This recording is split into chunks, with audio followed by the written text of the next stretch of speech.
Welcome to the Career Cafe, a place where teenagers ask experts. Today we will be discussing the insides of medicine over some hot chocolate.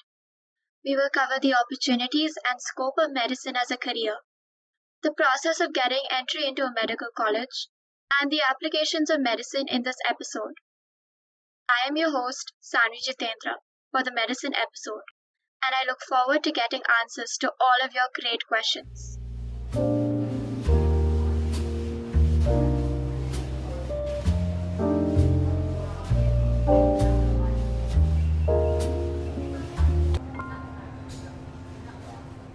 Today, I have invited Dr. Mayur Kadel as our medicine expert.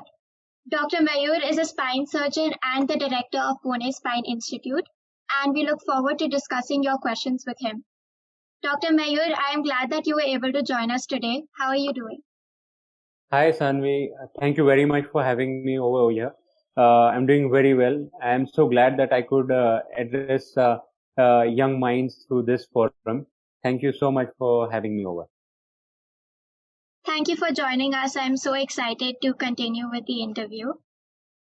So, through the survey, we collected some very intriguing questions, out of which I think one should be addressed first. And that is something that up until I was narrowing down my career options always bothered me. Yeah. Is practicing medicine as a full-time profession worth it?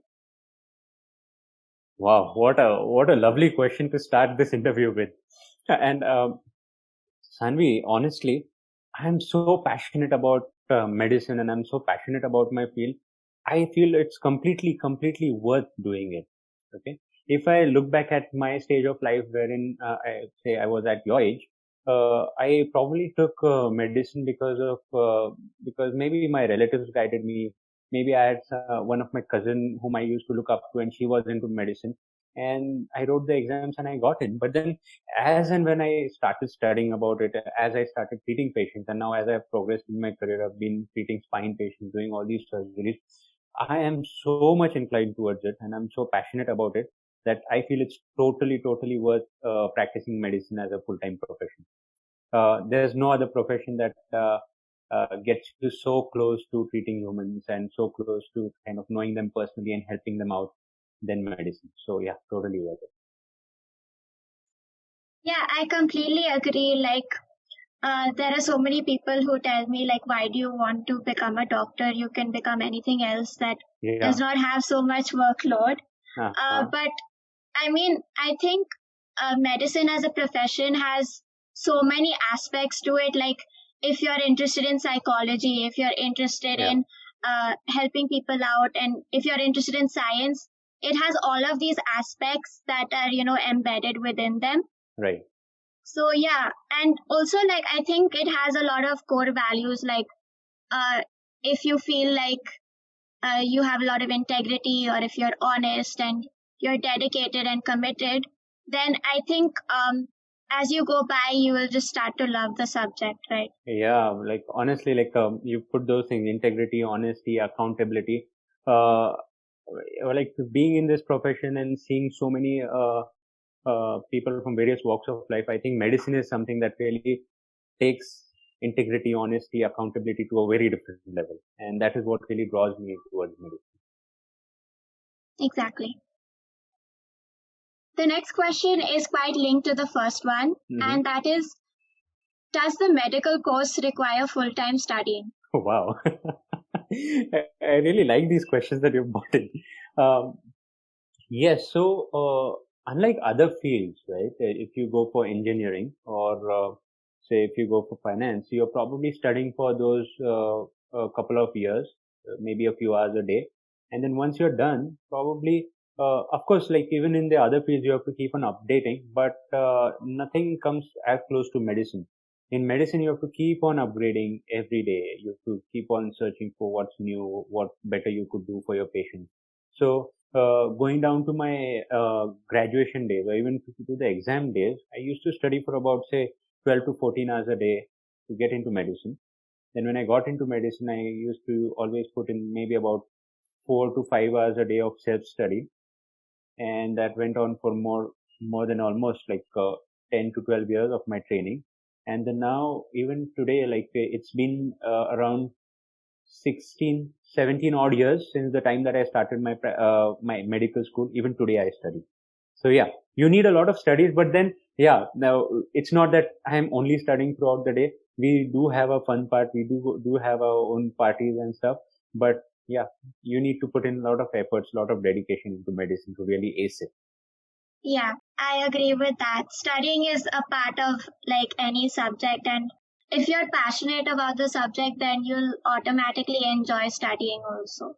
Yeah, and about passion, I so much love this that not even a single day I never feel that okay, this is being overworked, or this is like I'm putting too much of efforts into it. I'm always excited to look forward to the next day and to do something amazing. Yeah. Now I know this is pretty subjective, but which do you think is the best field in medicine to get the most opportunities and experience? Okay, so yeah, again, very subjective. You're asking a spine surgeon. I would say orthopedic spine surgery is the best field ever. But really, broadly speaking, all the specialties in medicine are amazing. In fact, even dentistry, even physical therapy, they're all amazing. When I was a child, and I had one chapter in my in one of our textbooks which talked about Kapil Dev and his endeavors. Okay, so it always said that this was Kapil Dev's dialogue, that it's not about what the game does to you. It is about what you do to the game, right? It is about what you do in that subject of medicine, whatever you like, be it orthopedics, be it gynecology, be it medicine, be it ear and neck surgery. All fields are amazing. It's about what you like while you study and how you want to pursue your passion. Wow, I really like that answer. I think the quote that you gave from Kapil Dev is going to be my life motto now because I really liked it. Yeah, thanks. So, what is the scope of practicing as a doctor in a foreign country but by studying in India? Yeah, good question. So, I did my studies, I did my MBBS graduation in India. I did my post graduation MS orthopedics in India. I did DNB, which is Diplomat of National Board, again back in India.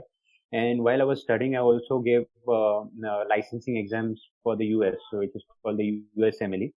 And I did a fellowship, orthopedic spine surgery clinical hands-on fellowship in the United States, which was for 1.5 years in one of the best centers in the world.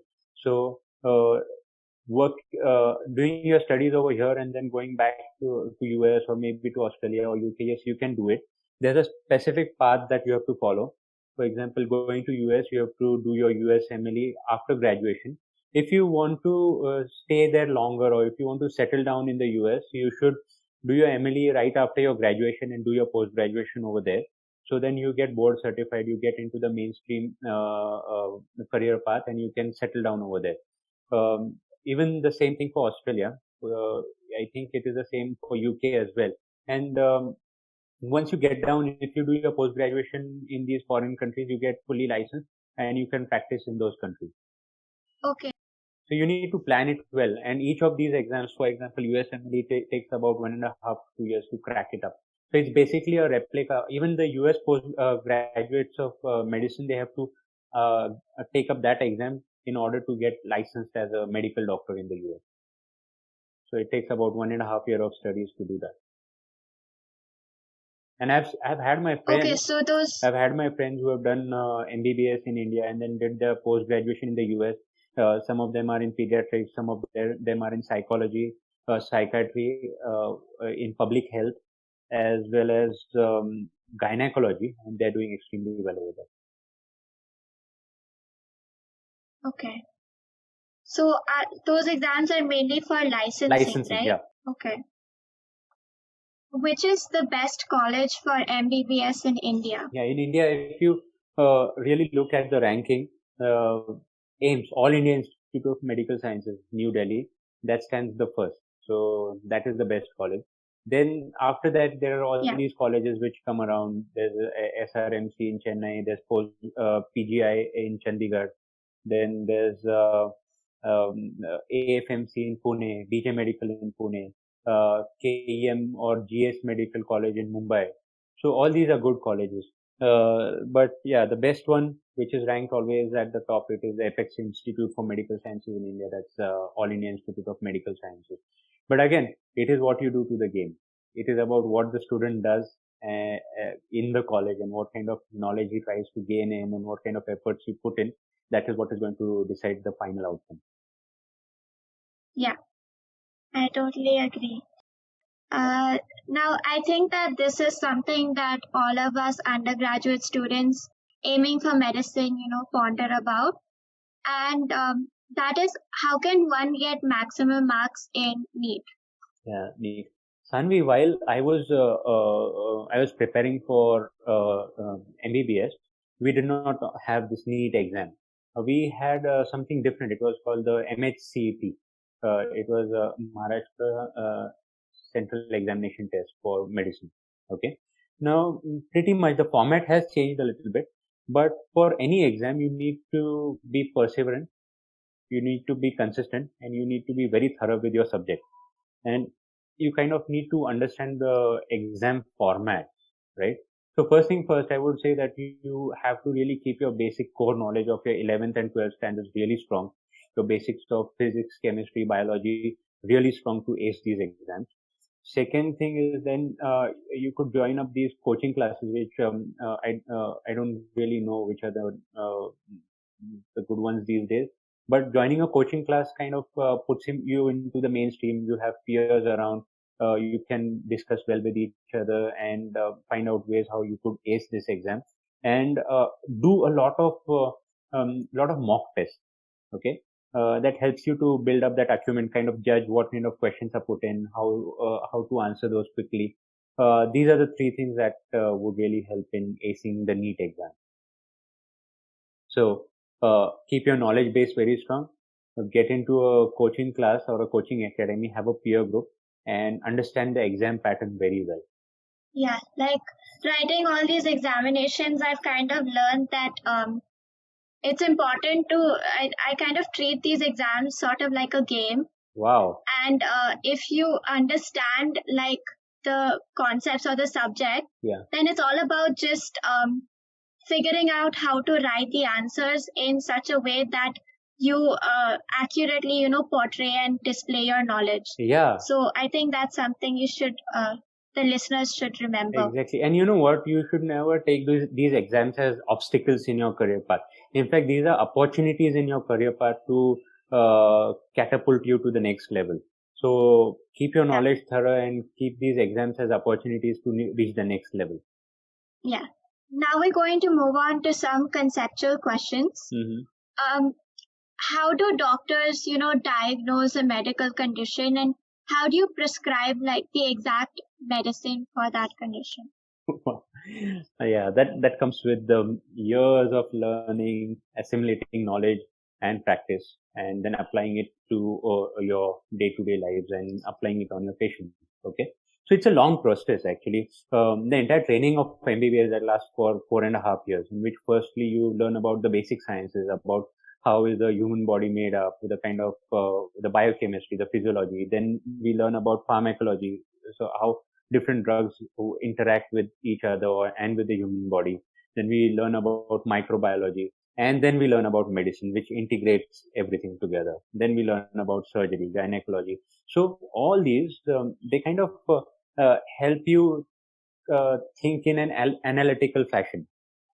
Say, if somebody comes up with certain complaints, so our mind completely starts thinking about in that algorithmic fashion that okay, somebody is complaining of cough with fever, so you're talking about some kind of infection in the chest. Then we ask certain questions which can help us narrow down onto the diagnosis, which is called history taking. Most of the times, so almost 50% of the diagnosis is made out of good history taking. And then we confirm it with our examination. So there are various ways that we can examine somebody just by inspecting, by looking at it. For example, somebody with a spinal deformity, I could just look at the patient and say, okay, this patient has probably a deformed spine. Then it's about palpation. You can touch and feel the anatomical part and look for the deformity. and then do certain special tests like your investigations like X-rays, or now modern days MRIs help us to make a diagnosis. And then together, clinical examination, history taking, and investigations put together, they help us to form a good, intelligent working diagnosis. And then now coming down to the treatment, again, most of the treatments are again in an algorithmic fashion. Like you have certain disease, you kind of, this is the first line of treatment. Now that is again a part of medicine that we learn about, and the experience that we gain through medical college and training over all these years. And that is how we formulate a good treatment plan for patients. Okay. Yeah. Did you get this? Yeah, I understood. Like the history taking, so you basically figure out how, like, what are their symptoms, and also like their history of any other medical conditions that might, lead to the symptoms that they're facing, and then you build a treatment plan. Yeah, and specific diseases present in a specific pattern. So we kind of have to understand that specific pattern, and that is how we make a diagnosis. Yeah. You got really tough questions for me. Yeah, I think our viewers did a really good job making the questions. Uh-huh. And I think a lot of them are very relevant, Yeah, they are. So with the advent of, coronavirus and all these vaccines are coming into development, the phase 1 clinical trials, all of them, require lab testing on mice or other animals. So like, what do you think about their ethical implications, and when do you think we will have the technology in which we don't have to test on animals?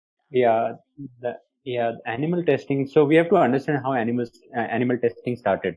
So basically, most of the vaccines, medicines, or even cosmetics, they have been tested on animals before they got into mainstream for human use. Okay. There are pros and cons to this. Pros is that introducing any drug or any new intervention directly to human beings could be pretty risky. Just like now you see or hear about so much of controversies about these vaccines, whether they're going to be effective or not, whether they have been tested well or not. So just imagine getting out a new vaccine product directly to humans. That would be such a big risk, right? So that is the reason why they have been tested on animals. Now, and the animal right activists, they say that probably animals are being subjected to torture, and they are being treated inhumanly while they are they've been taking part of all these clinical tests or clinical trials, right? So to some extent they've been trying to develop technology wherein animal testing can be reduced. For example, rather than seeing the effect of certain drug onto the human eye, or the irritation of a certain drug in eyes, they're trying to say test the drug on the chorionic membranes of hen's egg, or maybe certainly that kind of a technology to see if we could substitute animal use in these trials. But then each thing has its own drawback. It is difficult to really eliminate the use of animals in these studies. So I think it's still a long way to go before we completely stop testing things on animals.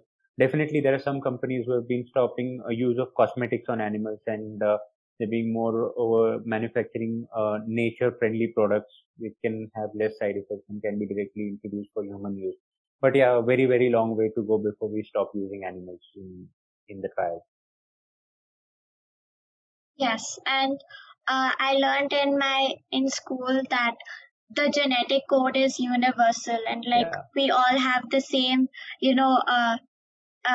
genetic code and the same nucleotide bases. So the reason why they test on animals is because especially mice have a very close genome to humans. Yeah. So it becomes easier to see like what kind of effect certain medicines will have on humans.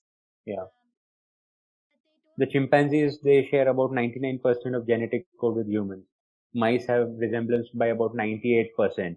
So that's why we are trying to correlate what could be the possible effects of certain intervention or certain medicines on humans. rather than directly treating humans directly. So subjecting a human to a new therapy directly without testing would probably be violation of human rights also, right? That is where the dilemma really lies, whether you violate animal rights ethically, or maybe you treat these animals in an ethical way and use them for testing, or you directly violate human rights. So I think it's better to test them on animals before. Yeah. Yeah. So thank you so much for your incredible insights. We really appreciate you joining us. I think I learned something new through this interview as well. Thank you so much, Sanvi. Thank you so much for having me over onto this. And I hope this forms guideline for young minds like you to choose a career path. Definitely medicine is awesome. Getting into medical field is really good. It is a very satisfying career path, but I would say that get into this only if you're really passionate about medicine. It involves a lot of hard work, a lot of sacrifice, really long training. So if you are really going to enjoy this path, life is going to be easy for you. But for somebody who doesn't like it, don't buckle onto peer pressure or parental pressure and choose medicine. Otherwise, things really get a little bit tough. That is my message. Yeah. Okay. Thank you so much.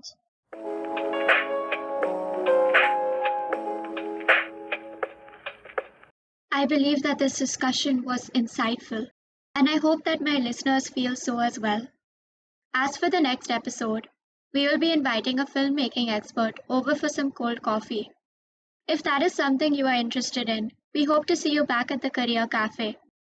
Until then, please do leave your reviews and share this podcast.